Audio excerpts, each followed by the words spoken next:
welcome to this week's Bushel Up. First off, I'd like to thank everybody who came out to our tours last week. Had an absolutely great time, great turnout, a lot of great interactions, and just enjoyed spending some time talking with you guys and gals there. Really, that is the point of Owners Acres here, is to help educate, to kind of do some show and tell, but most importantly, talk about the issues that are facing you out there as producers. You know, we looked ahead to 2025 a little bit, but most importantly, we spent some time talking about how do we finish this year. And obviously that's a couple big topics on the front burner right now. One is southern rust. We talked about it. I mean, we put like 5 or 6 Bushel Up episodes talking about how it had been here earlier than ever before, some of our concerns with that, what we were up against.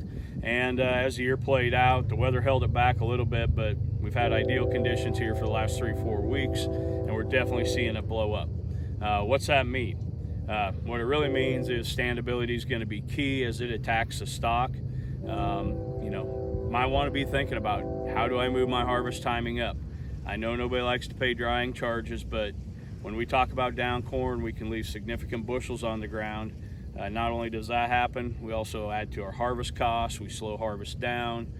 We run all that dirt and stuff through the combines, which cause other issues. So be scouting your fields. Be walking those fields. We're seeing, you know, treated fields that were treated over 40 days ago start to break. That's to be expected. Those fungicides work. They held things off compared to untreated fields, compared to some of the generic fields. But the reality is, the conditions we've had and the amount of pressure, we need to be scouting every field, doing those push tests, watching those stalks. A couple things we can do: make sure we water as late as possible, do everything we can to keep that plant alive. Soybeans, you know, we're starting to see some soybeans turn here behind me. Definitely still plenty of water to go there. We're still looking at a couple weeks. Some of the early beans are starting to turn. Behind me, I've got some group 3 beans. You know, we're just starting to see some leaf discoloration. So make sure, you know, we talk about soybean seed size. That really adds to yield. We want to keep these beans as big as possible. We don't want to shut this plant down early. So I'm a big proponent of continuing to water. I saw a lot of pivots going last night in Hamilton County. Good work to all you out there, both on corn and soybeans, keeping the pedal down.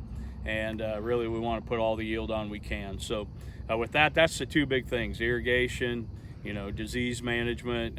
Really nothing we can do now other than just really be ready to go with the harvest. Last Friday, we actually went and took out some dry land at Hastings. We took out 8 acres of some shorter season. Obviously, if you're around that Hastings area, you know we ran out of water a long time ago, and those plants were starting to really degrade.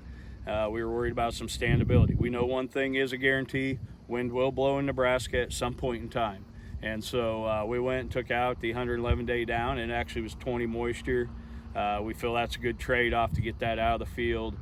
Know that we had the yield on the truck and headed the elevator. So be thinking about that. I know one more challenge to what's been a challenging year, but we're here to help. Reach out if you have any questions.